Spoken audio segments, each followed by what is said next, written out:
And we are continuing with Esperanza Rising. See these perfect rows, Miguel? They are like what my life would have been. These rows know where they are going, straight ahead. Now my life is like the zigzag in the blanket on Mama's bed. I need to get Abuelita here, but I cannot even send her my pitiful savings for fear my uncles will find out and keep her there forever. I pay Mama's medical bills, but next month there will be more. I can't stand your blind hope. I don't want to hear your optimism about this land of possibility when I see no proof. As bad as things are, we have to keep trying, Miguel said. But it does no good. Look at yourself. Are you standing on the other side of the river? No. You are still a peasant. With eyes as hard as green plums, Miguel stared at her, and his face contorted into a disgusted grimace. And you still think you are a queen. The next morning Miguel was gone. He had told his father he was going to the Northern California to look for work on the railroad. Hortensia was confused and worried that he would leave so suddenly, but Alfonso reassured her. He is determined, and he is 17 now. He can take care of himself. Esperanza was too ashamed to tell anyone what was said in the vineyard, but she secretly knew Miguel's leaving was her fault. When she saw Hortensia's anxiety, Esperanza felt the heavy responsibility for his safety. She went to Papa's roses, and when she saw the first bloom, her heart ached because she wished she could run and tell Miguel. Please, Our Lady, she prayed, don't let anything happen to him, or I will never be able to forgive myself for the things that I said. Esperanza kept her mind off Miguel by working hard and concentrating on Isabel. When Esperanza saw a lug of early peaches come into the shed, she set aside a bag to bring home to her. She just had to have them, especially today. As she walked down the rows of cabins after work, she could see Isabel in the distance, waiting for her. Isabel sat up straight, primly, with her small hands folded in her lap, her eyes searching the row. When she saw Esperanza, she jumped and ran toward her. As she got closer, Esperanza could see the tear streaks on her cheeks. Isabel threw her arms around Esperanza's waist.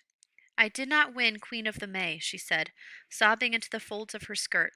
I had the best grades, but the teacher said she chose on more than just grades. Esperanza wanted desperately to make it up to her. She picked her up and held her. I'm sorry, Isabel. I'm sorry they did not choose you. She put her down and took her hand, and they walked back to the cabin. Have you told the others? Your mother? No, she sniffed. They are not home yet. I was supposed to go to Irene and Melina's, but I wanted to wait for you. Esperanza took her into the cabin and sat on the bed next to her.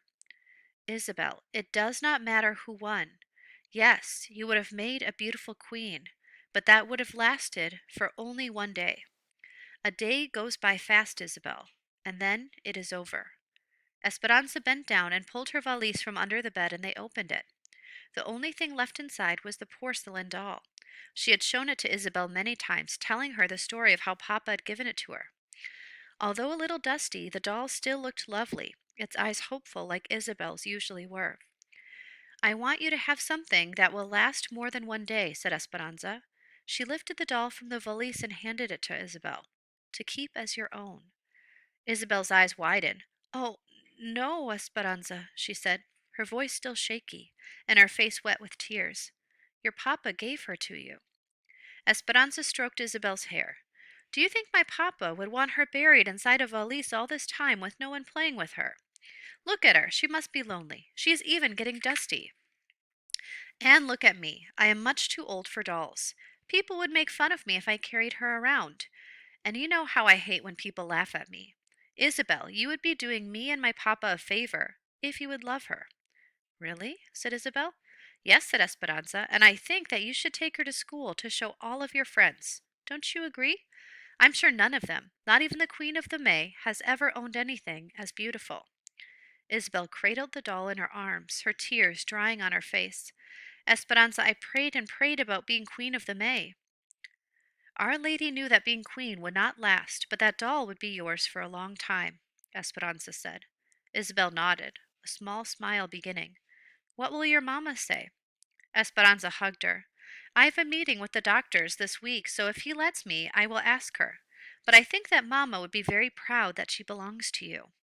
Then, grinning, she held out the bag of peaches. I hate asparagus, too. Esperanza and Hortensia waited in the doctor's office.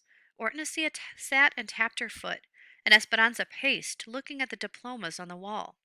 Finally, the door swung open, and the doctor walked in, then scooted behind his desk and sat down. Esperanza, I have good news, he said. Your mother's health has improved, and she'll be well enough to leave the hospital in a week. She is still a little depressed, but I think she needs to be around all of you. Please remember, though, that once she goes home, she will have to rest to build up her strength. There is still a chance of a relapse. Esperanza started laughing and crying at the same time. Mamma was coming home. For the first time in 5 months since Mamma had entered the hospital, Esperanza's heart felt lighter. The doctor smiled. She has been asking for her crochet needles and yarn. You can see her now for a few minutes if you like. Esperanza ran down the hospital halls with Hortensia behind her to Mamma's bedside, where they found her sitting up in bed. Esperanza flung her arms around her neck. Mamma! Mamma hugged her and then held her at arm's length and studied her. Oh, Esperanza, how you've grown. You look so mature. Mamma still looked thin, but not so weak. Esperanza felt her forehead there was no fever. Mamma laughed at her. It wasn't a strong laugh, but Esperanza loved the sound. Hortensia pronounced that her color was good and promised to purchase more yarn so that it would be like waiting when she came home. You would not believe your daughter, Ramona. She always gets called to work in the sheds. She cooks now and takes care of the babies as well as their own mother. Mamma reached up, pulled Esperanza to her chest, and hugged her. I am so proud of you. Esperanza hugged Mamma back. When the visiting hour was over, she hated to leave, but kissed Mamma and said her goodbyes, promising to tell her everything as soon as she came home. All week they prepared for Mamma's homecoming. Hortensia and Josefina scrubbed the little cabin until it was almost antiseptic. Esperanza washed all the blankets and propped the pillows in the bed. Juan and Alfonso cushioned a chair and several crates under the shade trees so that Mamma could recline outside during the hot afternoons. On Saturday, as soon as Esperanza helped Mamma from the truck, she wanted a quick tour of Papa's roses, and she got weepy when she saw the blooms. Visitors came all afternoon, but Hortensia would only let people stay a few minutes. Then she shooed them away for fear Mamma wouldn't get her rest. That night, Isabel showed Mamma the doll and how she was taking care of it, and Mamma told her that she thought Isabel and the doll belonged together. When it was time for bed, Esperanza carefully lay down next to Mamma, hoping she wouldn't disturb her. But Mamma moved closer and put her arms around Esperanza and held her tightly. Mamma, Miguel is gone, she whispered. I know, mi hija. Hortensia told me, Mamma said. But, Mom, it was my fault. I got angry and told him he was still a peasant, and then he left. It could not have been all your fault. I'm sure he knows you didn't mean it. He'll come back soon. He couldn't be away from his family for long, Mamma said. They were quiet. Mamma, we've been away from Abuelita for almost a year, said Esperanza. I know, said Mamma quietly. It does not seem possible. But I've saved money. We can bring her soon. Do you want to see how much? Before Mamma could answer, Esperanza turned on the light, checking to make sure she hadn't woken Isabel. She tiptoed to the closet and took out her valise. She grinned at Mamma, knowing how proud she would be of all the money orders. She opened the bag and her mouth dropped open. She couldn't believe what she saw. She tipped the valise upside down and shook it hard. It was empty. The money orders were gone. Las uvas, the grapes. Miguel was the only one who could have taken the money orders. No one doubted that. Alfonso apologized to Esperanza, but Mamma graciously said that Miguel must have needed the money to get to Northern California. Alfonso promised the money would be paid back, one way or another, and Esperanza knew it would be, but she was angry with Miguel. How dare he go into her valise and take what was not his? And after all her hard work. Mamma seemed to get a little stronger every day.